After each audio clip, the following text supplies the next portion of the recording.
Hello. So, my speech would be about the mental health stigma in teens of America. And so, for starters, what this means is that the mental health of the teens in our nation is going down tremendously. We are seeing higher suicide rates than ever, higher dropout rates, higher depression rates, and higher anxiety rates in our teens. And so, as a society, we must come together and decide and figure out what is this? How do we recognize this in our teens and how do we stop it? In our teenage years, we're going through many things. We're going through emotional issues, mental issues, and possibly even physical issues.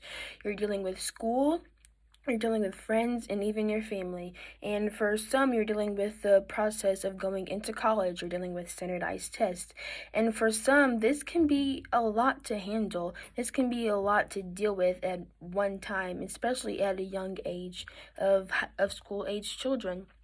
And so, as a whole, we must come together and decide how can we figure out this issue? How can we fix this issue in our teens? Because ultimately, our teens are the future of our society. They are the younger generation, and they can ultimately form what our society looks like in the future.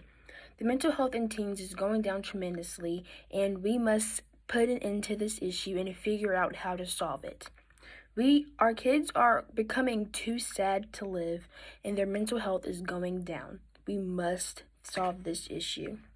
We must have the intention to create impact among our youth that allows them to have better mental health and to have a better standard of living. As their standard of living increases, our future can be much more brighter because they are what can help it. Our teens need our help, and we must be able to solve this issue.